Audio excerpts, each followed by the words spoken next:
How about a little splitting maul update? Got some roughly 3-foot diameter eucalyptus here, Ripper red gum, old dry hard.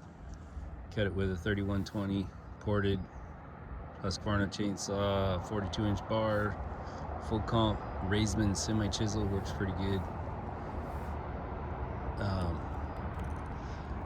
Kind of knotty.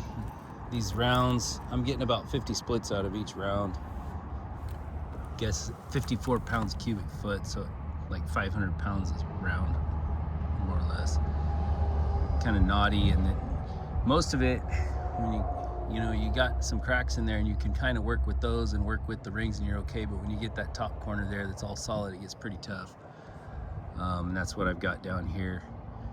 So I'm gonna run over some of the different mauls I've got and try and kind of update that geometry, vibrations, how well they work or not, how well they stick or not, or don't stick. One thing is how wide the bit is, and a lot of times you split the rind off this stuff. You start from the outside and you end up with these narrow pieces, and you got to resplit them. That's kind of another example there. And that's the toughest part to split, and it starts getting to be kind of a narrow target to hit, right? And one of my favorite splitters for a long time was this one that I got from Australia. The nice thing is it doesn't stick, and then when really hard wood, the bit being narrow helps it get more penetration.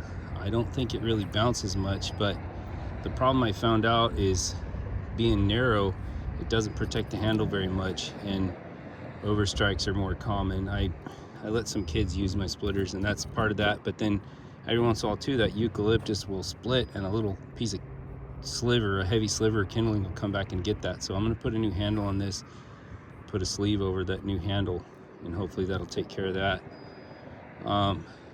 In contrast, here's a really wide bit that helps a lot, but the problem with that wide bit and the flat cheeks, it doesn't have a high center line. This one's flat too, but it's narrow and it's a wide profile, so it doesn't stick. This one here is probably the worst for sticking, but it's nice for kind of re-chopping those narrow bits. The stock handle broke because it got stuck really bad and had poor grain orientation, and it was also shorter than I wanted. It was like 31 inches, so I had this 36 made. The only thing is it's a little bit narrow and wide, like a racing axe, and it kind of hurts your hands unless you really relax there at the last little bit at the end.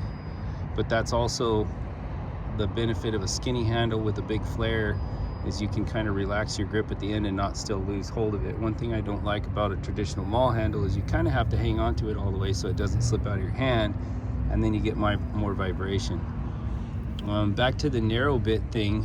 This is a Husqvarna Scandinavian style splitting maul, and it works pretty good in hardwood. A narrow bit gives you good penetration in hardwood, but I tried this as some Douglas fir one time, and it just absorbed it. It just sunk in there and wouldn't split. You need a wider surface like this for soft wood, so you got enough surface area to push the round apart.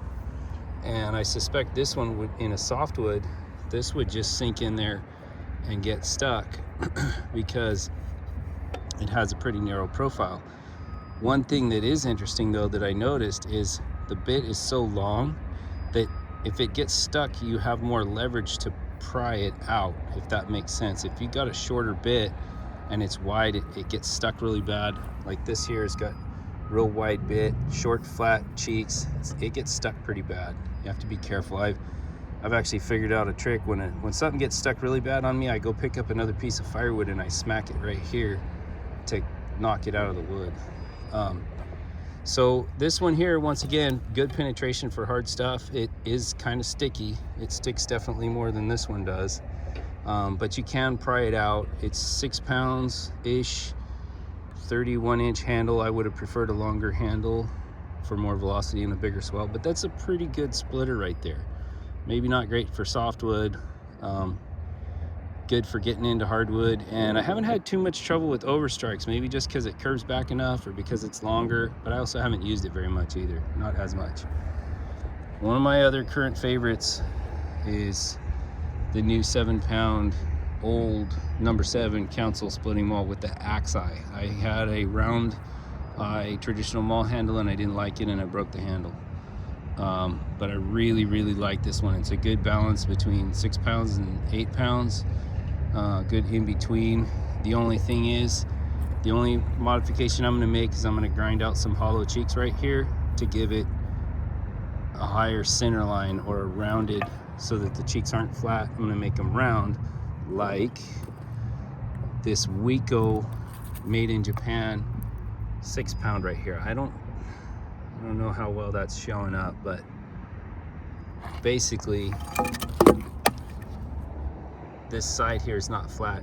It's convex this way here, and that really cuts down on the stick.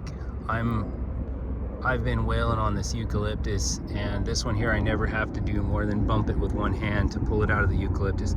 And I actually like a little bit of stick, because I'll whack it and then rotate the round, and whack it and rotate the round.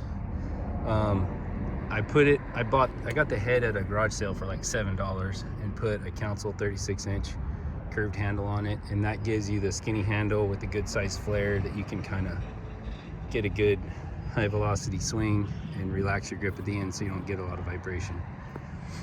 Now I've got this 8 pound traditional American maul here, and unfortunately it's really just not the greatest. It's got kind of a narrow profile.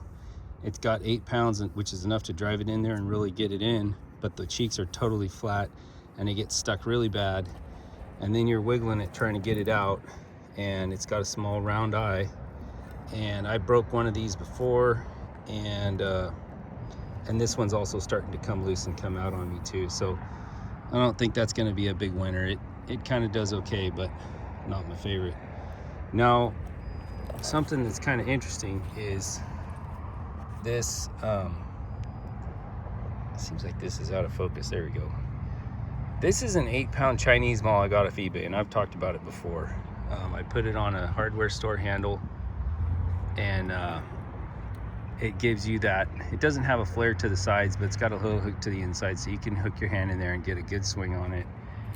It's got a little bit of a high center line, rounded profile, and it has just a little bit of stick, but not more than you can bump out with one hand, which is great, so you can get a little rotation on your logs, work them around. I think these two right here are probably my current best splitters. They're wide enough, they narrow enough that they penetrate, but they're convex so they don't get stuck too bad. And basically, you know, the 8 pound for when it's really nasty, and the 6 for when it's not as bad. But the other one that I'll definitely keep around is the good old Australian block splitter over here too.